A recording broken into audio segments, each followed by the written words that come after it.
I'm Judson Beaumont. I graduated from Emily Carr in 1985. I was born in Saskatoon, Saskatchewan, but I've been out here pretty well all my life.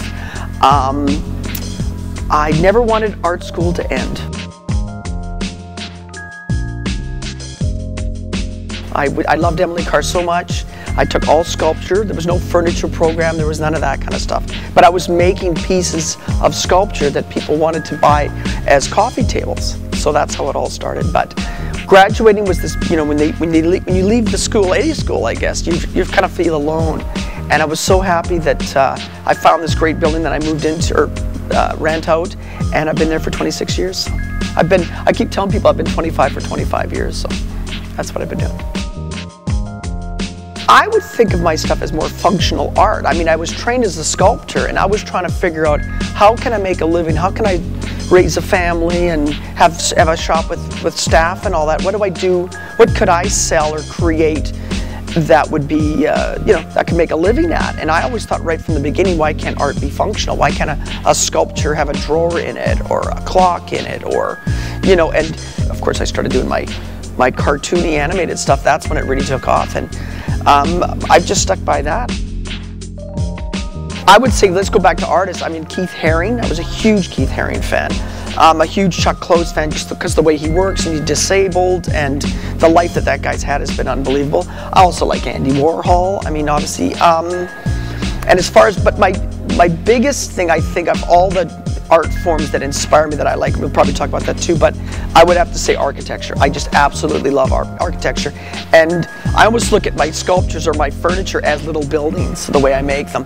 I really think when I went to Bilbao in Spain and saw the Guggenheim, it was almost like a religious experience. I'm not a really religious person, but we basically spent 12 hours there, inside and out, just looking at the building, looking at the art, looking at everything around there, and looking at the city itself. I'm always drawing up silly ideas, and I make outrageous things, and I always say if you can draw it, you can build it. But unfortunately, the hollow chair, this armchair that it is completely hollow all the way through. It's just the frame of the chair. So how do you do that? And I've got these young people working for me, and this one guy just came out of a school back, he's Hubbard College or something like that, and he's very good on the computer. And he said, buy me a cool computer and we'll figure this thing out. So we made it so it's an interlocking, it's all CNC routed pieces. It's like 600 pieces to make a chair, but they all click together like Lego with a dowel between them. And without his skill, without that technology, I never would have made it. I probably would have, because if I had to jigsaw every piece up by hand, it would have taken me years. You know, I don't look at a computer as just some cool thing that makes cool pictures, but if it's functional and if it's as important as the table saw, you know, like if it works, then I like it. I don't use it for playing games on, so. But this young guy has made all these creative things for me now that are just, and I love it when people say, how did you build that? Or how is that floating like that? You know, I love it, so. I think it's work. Get to work. Quit talking about it, quit thinking about it, quit saying you're gonna do it one day, oh, one day I'm gonna do this, or one day, just roll up your sleeves and get to work. And don't be afraid, take chances. People are always the biggest thing I think I've learned since art school was, because you're young, you're sensitive, and you're kind of timid and all that, is learning to handle rejection. Because you are gonna get rejected, believe me. Look at my furniture sometimes.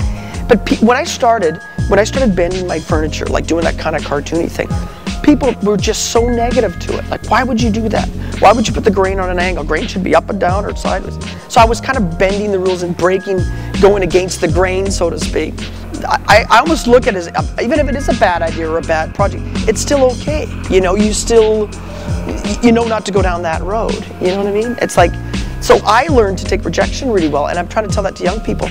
You're gonna fail, you're gonna fall on your butt. Pick yourself up and go at it again. It's okay to be an artist. It's okay to struggle a little bit. It's okay to make a mistake and find your groove, find your own signature, find your own style.